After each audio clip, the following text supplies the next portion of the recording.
Ravi de vous retrouver. Bonsoir à tous. Bienvenue aux 20h. Au menu, comment renforcer et pérenniser les acquis du cadre de concertation pour la formation professionnelle et l'emploi des jeunes. Les experts de l'Union économique et monétaire ouest-africaine se penchent sur la question. Ils sont à Cotonou à cet effet. Bonne nouvelle pour les producteurs du coton, ils pourront gagner des ressources supplémentaires à l'issue de chaque campagne cotonnière. C'est l'impact du projet Vaticop, une innovation des instituts de recherche agricole du Bénin, du Togo et du Mali. Puis en interactualité, nous irons au Mali où l'explosion d'un camion-citerne crée la panique à Bamako. 7 morts et une quarantaine de blessés, c'est le bilan de l'accident. Les habitants de la capitale malienne meurtris par les récents attentats sont encore inquiets. Le nouveau représentant résident de la Banque mondiale au Bénin était en audience au ministère de l'Énergie. Atou Seck a échangé avec le ministre donnant Jean-Claude Oussou sur l'accompagnement de l'institution au Bénin. Il était notamment question de la politique de développement du secteur de l'énergie. Blaise Adampo. Entré en fonction il y a plus d'un mois, le nouveau représentant résident de la Banque mondiale au Bénin est au cabinet de Donna Jean-Claude Oussou. Avec le ministre de l'Énergie, Atou Seck a discuté des sujets relatifs au développement du secteur énergétique. J'ai rencontré un ministre très engagé, qui voit grand et qui a beaucoup de connaissances du secteur. Et je pense qu'avec l'appui de la Banque mondiale que nous avons actuellement et qui va sûrement se redoubler, on va faire des choses merveilleuses pour le Bénin en ce qui concerne l'accès à l'énergie qui est abordable pour les populations et pour les industries et pour le développement économique du pays. Atou Seck a aussi fait un état des lieux de la coopération entre l'institution bancaire et le Bénin. Il rassure que ce partenariat va s'accentuer. Comme on parle d'énergie, comment arriver à ce qu'au niveau du Bénin, qu'il y ait dans 3 ans, 4 ans, 70% de la population qui ont accès à l'énergie. Je pense que ça, c'est un rêve grand. Bien, tout le monde va dire que c'est impossible, mais je pense que si tout le monde s'y fait, mais on peut atteindre ce résultat. Ce que je constate, c'est que la dynamique impulsée dans nos relations, à travers ce que j'ai pu entendre ce soir de M. Atou Seck, c'est que ça va se poursuivre. Ça va se poursuivre encore de manière plus approfondie et de manière plus ambitieuse. J'ai bien noté l'expression du nouveau représentant résident de la Banque mondiale qui, comme le président Patrice Talon, veut qu'on rêve grand. Rêver grand, c'est aussi avoir plus qu'une ambition pour améliorer le secteur de l'énergie à travers une augmentation significative de l'accès à l'électricité, notamment un chiffre que vraiment nous voulons travailler ensemble pour atteindre, c'est que dans les 3-4 années à venir, qu'on puisse atteindre le taux d'électrification de ce pays de 70%. Les deux personnalités se sont séparées souris aux lèvres, preuve de la satisfaction des échanges. Comment évoluent les projets et programmes contenus dans le programme d'investissement public du ministère de l'Eau? Le réseau d'organisation de la société civile Social Watch Bénin s'y intéresse. Il a organisé ce matin une rencontre avec les gestionnaires de projets du dit ministère. L'objectif est de s'imprégner de l'évolution des projets et suivons ici les détails de la rencontre avec William Aguia et Évariste Zomaou. Serge Mariano, gestionnaire de projet au ministère de l'Eau, expose aux émissaires de Social Watch Bénin certains projets inscrits au programme d'investissement public PIP 2019. Une rencontre d'échange initiée dans le cadre du programme Redevabilité. Le programme Redevabilité, c'est un programme qui amène les acteurs qui sont à 4 niveaux de pouvoir de rendre compte aux communautés.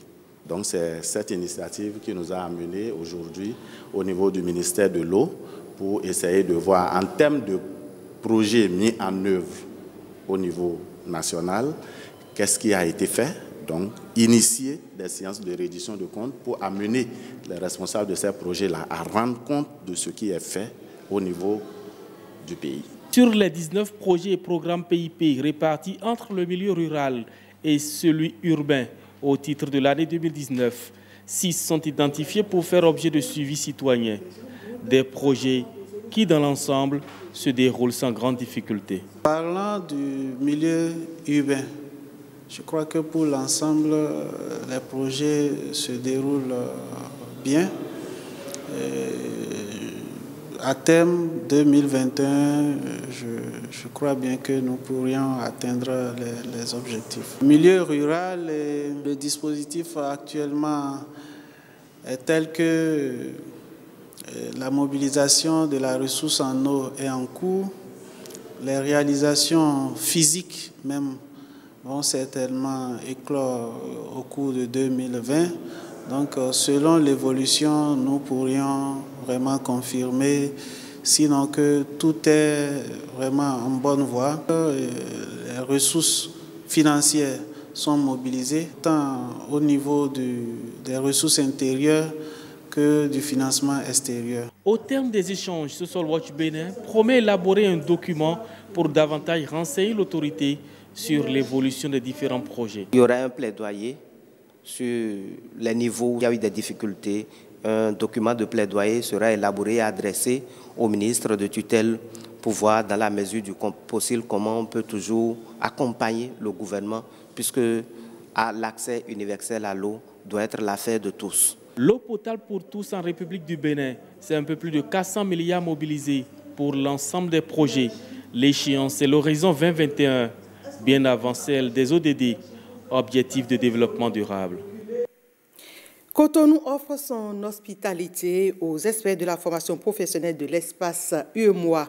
Du 24 au 26 septembre, ils sont réunis pour réfléchir sur comment renforcer et pérenniser les acquis du cadre de concertation pour garantir un avenir radieux à la formation professionnelle et à l'emploi des jeunes. Patrick Ayadi et Christian Devouchi nous font le compte-rendu de l'ouverture de la session.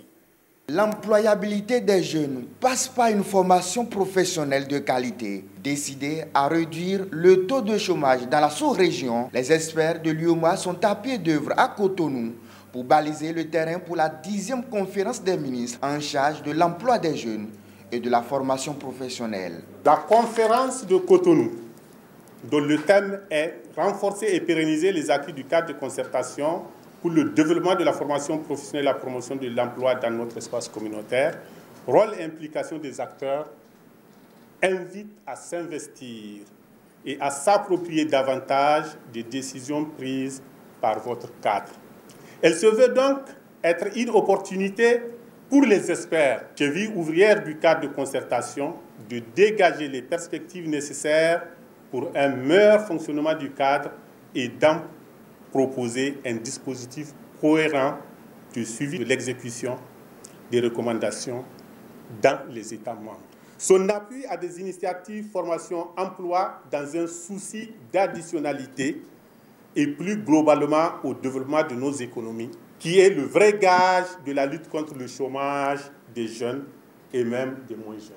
La question de la formation professionnelle, un chantier ouvert pour l'intégration sous-régionale. Les autorités béninoises sont donc reconnaissantes du choix porté sur Cotonou. Je voudrais, en votre nom, témoigner toute notre reconnaissance et notre gratitude à son Excellence, M. Patrice Talon, Président de la République, pour avoir autorisé l'organisation au Bénin de la 10e conférence des ministres chargés de l'emploi et de la formation professionnelle de l'espace UEMOA. Cette décision révèle combien le gouvernement béninois accorde une importance particulière à tout ce qui concourt à la résolution des problèmes qui touchent la jeunesse. Ce cadre a consenti assez d'efforts pour adapter les formations reçues par les jeunes aux besoins réels du marché du travail. Mais en dépit de tous ces progrès, il est constaté avec amertume que l'employabilité des jeunes sortis des établissements de formation constitue toujours un réel problème pour nos gouvernements respectifs. Au terme de cette réunion préparatoire de la 10e conférence des ministres en charge de l'emploi des jeunes et de la formation professionnelle, un document fait de recommandations sera élaboré et présenté en Conseil des ministres. L'École nationale d'administration et de magistrature ENAM a 35 ans. Pour marquer d'un saut particulier l'événement, les responsables de l'école ont initié un colloque international sur le Parlement africain. L'événement a réuni en dehors des cadres de l'ENAM des enseignants, chercheurs du Bénin et d'ailleurs. Reportage. Pour réaliser le bien commun. Se former pour mieux servir. Comme l'indique son credo, l'ENAM reste dans la dynamique d'une recherche scientifique plus approfondie, une recherche institutionnelle. C'est l'intérêt de ce colloque qui est tout sauf une rencontre de plus, rassurent les initiateurs. Plus sérieusement, en ce qui nous concerne ici, nous traiterons du Parlement, institution politique de premier plan, expression et détentrice du pouvoir législatif dans ses fonctions, dans son organisation, dans son fonctionnement, dans son évolution, dans son environnement, notamment dans sa forme régionale et le contexte de coopération interparlementaire, le tout dans une démarche comparative. En cela, il constituera un espace de débat critique et constructif. De plus, il permettra de poser sur l'institution les regards croisés d'universitaires et de parlementaires béninois et africains. Le colloque est co-organisé par l'Université catholique de Lyon et l'ENAM, placé sous la houlette du ministère de l'Enseignement supérieur et de la Recherche scientifique. Il a permis aux participants d'en savoir un peu plus sur les évolutions récentes de l'histoire parlementaire. C'est vous, monsieur le directeur, qui avez donné de l'élan, de la matière à cette collaboration, qui m'avait manifesté une grande confiance et avec qui nous avons des échanges extraordinairement féconds qui nous ont permis d'avancer. Nous avons le projet de répondre à un appel à projet Mobilité internationale de crédit qui nous permettra de financer des échanges administratifs, enseignants, étudiants entre nos maisons. C'est l'Union européenne qui propose ces financements. Vous seriez le 3e de ces projets pour notre maison. Autant que faire se peut, les initiatives comme ce colloque seront portées et soutenues par le gouvernement du président Patrice Talon. Cela est d'autant plus certain que le thème de ce colloque, le Parlement en Afrique, porte en lui-même la promesse d'un renouvellement et d'un ressourcement de la forme et du contenu de cette institution. En effet, c'est un euphémisme de dire que le Parlement est une institution controversée dans nos États africains. On lui reproche souvent, à tort ou à raison, sa proximité avec le pouvoir exécutif. Mais en se voulant copie conforme de ce qu'il est ailleurs, n'est-ce pas dans sa nature d'être proche du pouvoir exécutif s'il doit être une institution au service du développement? La communication inaugurale de cette rencontre qui s'étend sur plusieurs jours a été confiée au professeur Théodore Olo en tant qu'ancien directeur de l'ENAM et ancien président de la Cour constitutionnelle. L'universitaire a fait de précieuses recommandations pour l'amélioration des parlements en Afrique. Venons-en à cette bonne nouvelle pour les agriculteurs. En plus du revenu issu de la vente du coton-graine, les producteurs auront désormais des ressources additionnelles à l'issue de chaque campagne cotonnière. Ce qui leur confère cet avantage, c'est bien sûr la transformation post-récolte des tiges cotonniers et qui passait autrefois par le feu. À l'origine de cette innovation, le consortium des instituts de recherche agricole du Bénin, du Togo et du Mali avec l'appui de l'UEMOA et sous le couvert du projet Vaticop. La nouvelle est rendue publique à la faveur d'une journée porte ouverte à Parakou. Bertin Adimi, Jikaël Aïna pour le reportage.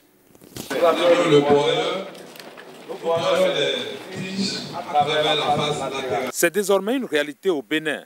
Les résidus du cotonnier, après la récolte de l'or blanc, peuvent être transformés À l'origine de cette innovation technologique, le projet de valorisation des tiges de cotonnier dans la fabrication de panneaux de particules Vaticop. Si les feuilles de cotonnier sont faciles à restituer, les tiges de cotonnier sont plus difficiles parce que c'est plus lent la dégradation, ça contient de la lignine. Ces tiges-là peuvent être broyées et être utilisées soit seules, soit en combinaison avec les sciures de bois pour faire ce que nous appelons les panneaux de particules, des matériaux composites qui rentrent dans la fabrication de beaucoup d'objets que nous côtoyons tous les jours. Soutenu par l'Union économique et monétaire ouest-africaine et le CORAF, les instituts de recherche agricole du Bénin, du Togo et du Mali franchissent ainsi un pas de géant dans la gestion post-récolte des tiges du cotonnier. Nous avions par le passé l'habitude de brûler des tiges de coton. Non seulement on perdait de la matière, on agissait de façon négative sur l'environnement, mais c'est qu'on brûlait de l'argent, on brûlait de la valeur. Si la tendance s'inverse désormais, c'est grâce à la politique de valorisation du potentiel humain, principe cher au gouvernement en place. Ainsi donc, cette technologie qui existait ailleurs, peu connue au Bénin, est maintenant à portée de main. Ces hommes et ces femmes de l'Institut national de recherche agricole du Bénin, qui occupent une place de choix dans le système de production des biens et services, nous donnent l'occasion de faire découvrir au monde entier que désormais, depuis Parakou, on peut produire des panneaux à particules à base de tiges de cotonnier. La préservation de l'environnement, l'existence de sources additionnelles de revenus aux paysans, autant d'impacts que le Vaticop offre aux différents acteurs. Un paysan qui a produit du coton sur 10 hectares, si seulement il peut récolter les tiges sur 2 hectares et le vendre, il aura gagné. Lui-même verra s'il faut faire un autre entretien pour que ces cotonniers se portent mieux, pour avoir un port végétatif plus important, pour gagner non seulement en capsules et en coton-graines, mais aussi en matériaux pour faire d'autres aménagements. À la fin de sa mise en œuvre, l'évaluation du projet de valorisation des tiges de cotonnier dans la fabrication de panneaux de particules présente un bon indicateur. L'unité pilote installée à Parakou et qui revient au Bénin doit à tout prix connaître une mise à échelle couplée de la diffusion de la technologie, exige le ministre de l'Agriculture au nom du gouvernement du président Patrice Talon. L'Agence de promotion des investissements et des exportations APIES a signé un accord avec le groupe américain AGECO. L'accord s'inscrit dans le cadre du projet d'installation au Bénin d'un grand parc agricole. La cérémonie de signature d'accord a eu lieu le mardi dernier à Cotonou. Océane Amoussou pour le compte-rendu. De beaux jours en perspective pour l'agriculture béninoise. Le rêve du gouvernement de hisser le Bénin au nombre des greniers de la sous-région se matérialise une fois de plus par la signature de cet accord entre l'Agence de promotion des investissements et des exportations APIES et le groupe américain AGECO. C'est un accord qui s'inscrit dans le cadre du projet d'installation au Bénin d'un parc agricole appelé AgriPark. Ce partenariat vient concrétiser un des axes majeurs de développement de notre pays en ce qui concerne le secteur de l'agriculture et de l'élevage. Ce partenariat va nous permettre de créer beaucoup d'emplois. Déjà, des emplois par le groupe AGECO, et également des emplois parce que ce partenariat va permettre l'installation d'agriculteurs. Et nous allons passer en fait d'un système où nous avions des paysans à un système où nous aurons maintenant des agriculteurs, c'est-à-dire des gens, des partenaires qui vont travailler dans le domaine en fait de la culture parce qu'ils vont maîtriser la technique agricole, mais également ils vont maîtriser en fait toutes les techniques qui permettent de vendre. Le pays est en marche, que c'est un outil supplémentaire que nous allons mettre à leur disposition. Ce ne sont pas que des mots, c'est une réalité et nous allons tout faire. Le gouvernement va tout faire pour que cet outil soit disponible le plus rapidement possible pour ces agriculteurs et pour susciter également des vocations auprès de la jeunesse pour leur dire que l'or vert est une réalité. Le vice-président du groupe américain AGECO, chargé de l'Asie-Pacifique et de l'Afrique, se dit extrêmement heureux de l'accompagnement de cette initiative par la pièce qui contribuera à transformer l'économie et les perspectives agricoles du Bénin en impliquant les citoyens. Pour le ministre d'État chargé du plan et du développement, le projet AgriPark est évidemment en cohérence avec les objectifs du gouvernement béninois. Ce projet, pour ce qui nous concerne, va nous permettre de promouvoir l'adoption et le développement de la mécanisation, les technologies agricoles et les meilleures pratiques agricoles au profit des agriculteurs. Et Monsieur Collard, vous pouvez compter sur notre détermination et notre engagement à mettre tout en œuvre pour qu'il se réalise dans de bonnes conditions. Le groupe AGECO entend mettre à disposition dans les plus brefs délais des machines agricoles performantes à coût accessible et adaptées au sol béninois. Ce partenariat favorisera une amélioration de l'agriculture béninoise et renforcera les performances engrangées ces dernières années dans le domaine agricole. Il se tient depuis ce mardi à Cotonou un atelier de sensibilisation relatif au traité sur le commerce des armes. Et pendant 48 heures, plusieurs acteurs nationaux et internationaux vont échanger autour du commerce des armes et de la sécurité nationale. On retrouve Océane Amoussou et Évariste Zomaou pour le compte-rendu. 2 jours d'échanges entre parlementaires, acteurs de la société civile et experts étrangers autour d'une problématique délicate, le commerce des armes au Bénin. C'est une initiative qui s'inscrit dans le cadre d'un programme d'assistance de l'Union européenne. Les Bénins bénéficient notamment d'un appui européen de plus en plus important dans le domaine sécuritaire.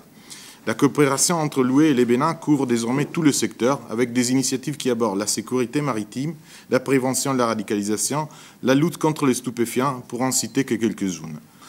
Cette activité vise plus particulièrement à renforcer votre compréhension et connaissance du cadre général du TCA et de ses objectifs aux complémentarités avec d'autres instruments régionaux et internationaux.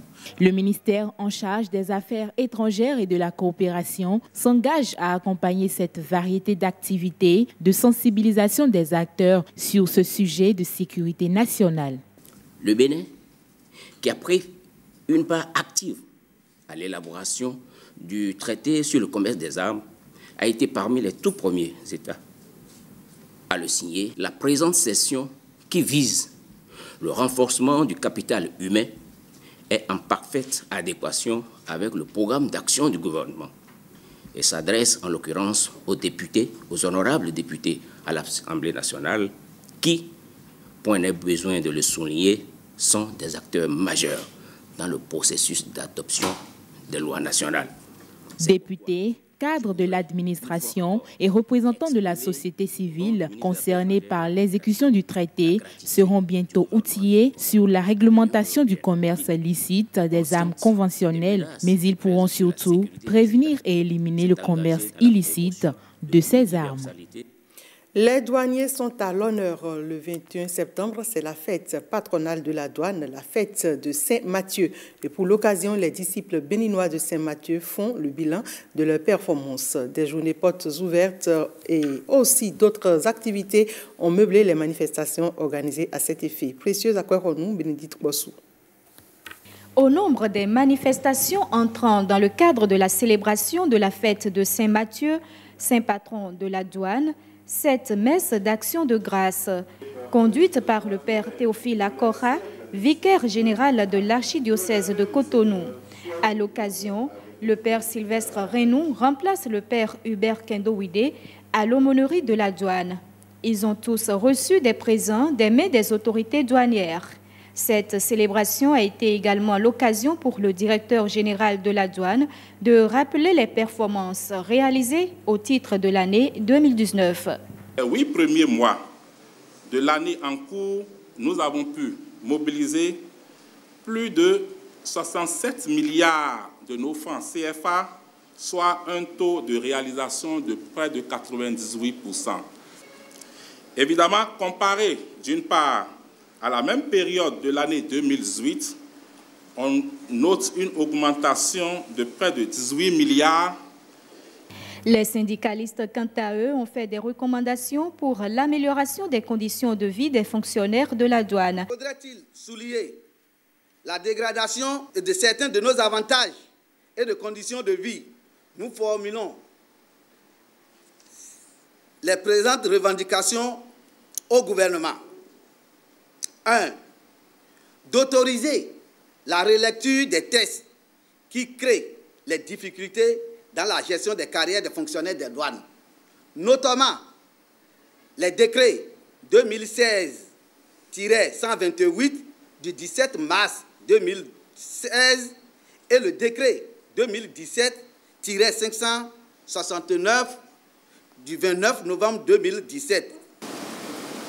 Je me ferai le porte-parole auprès de qui de droit pour que le moral de la troupe soit renforcé davantage. Les disciples de Saint-Mathieu ont également bénéficié des expériences de Gustave Gazard, coach et formateur en entreprise. Ici, le thème qui les rassemble est lié à la qualité du rendement. C'est déjà les comportements personnels. Il ne faut pas recevoir un client ou un usager en regardant les déboires personnels, les problèmes qu'on a eus sur la route, à la maison et qu'on sort.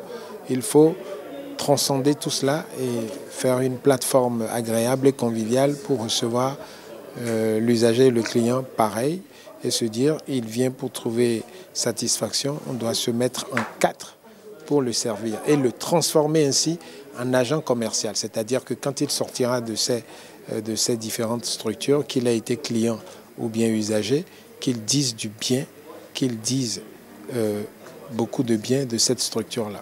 Cette édition 2019 de la célébration de la fête de Saint-Mathieu a pris fin sur une note de gaieté. Rendez-vous est pris pour l'année prochaine. Le volet sport de ce 20h nous parle de cyclisme. Emmanuel Sabo et Chantal Vido-Nyolonkwe sont respectivement rois et reines du vélo au Bénin. Ils ont dominé le circuit à l'occasion du championnat national de cyclisme et sur le boulevard des Armées à Cotonou. Voici le récit d'un après-midi de vélo avec Hugues Zinsouzoulou. C'est ce qu'on appelle une démonstration de force. En une demi-heure, Sylvestre Monou, le numéro 1 béninois, boucle le premier set devant le Nigérien Obayomi Oluchi. Atout majeur dans ce set, son revers. Rythme identique dans le deuxième set. À 2-1, pour beaucoup, la partie est relancée. Erreur. Sylvestre Monou impose son style de jeu et plie la rencontre en moins d'une heure. 6-1, 6-2. Pendant la compétition, il n'a pas fait deux choses. Il a seulement mis le match au haut niveau et l'a empêché de beaucoup décaler. Parce que ceux qui ont vu les matchs de ce jeune homme en demi-finale contre Sewanou, il décalait beaucoup. Donc quand il décale beaucoup, il a le temps d'exploiter son point fort, de pouvoir se mettre à l'aise, de taper dans les balles. Et c'est le contraire que Sylvestre Monou a fait aujourd'hui. Il s'est accéléré dans les balles, il a joué beaucoup de balles longues pour lui permettre de se déplacer droite-gauche. Monou a joué un peu mentalement très fort.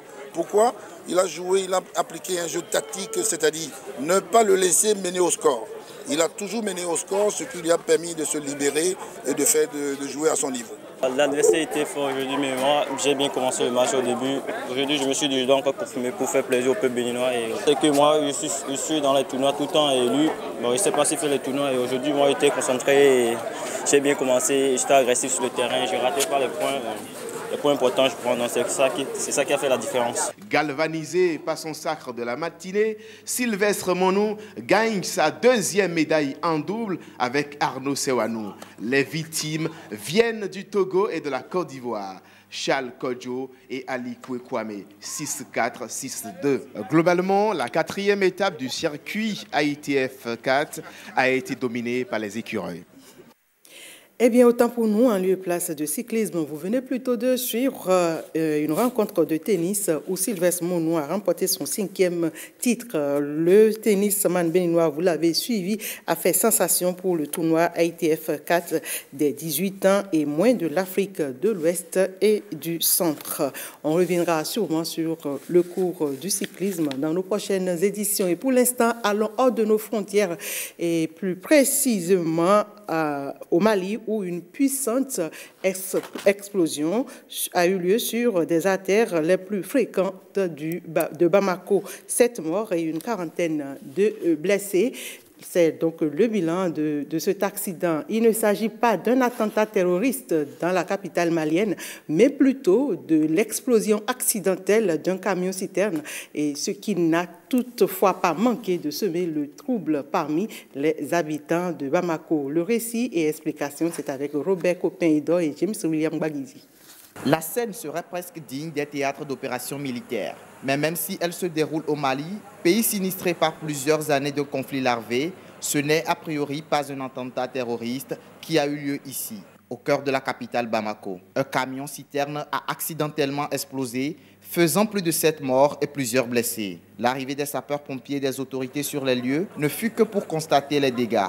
Une scène triste à laquelle a assisté un témoin.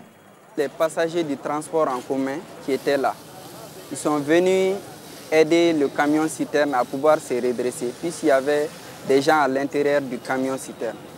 C'est après cela qu'il y a eu une forte détonation, il y a eu une explosion.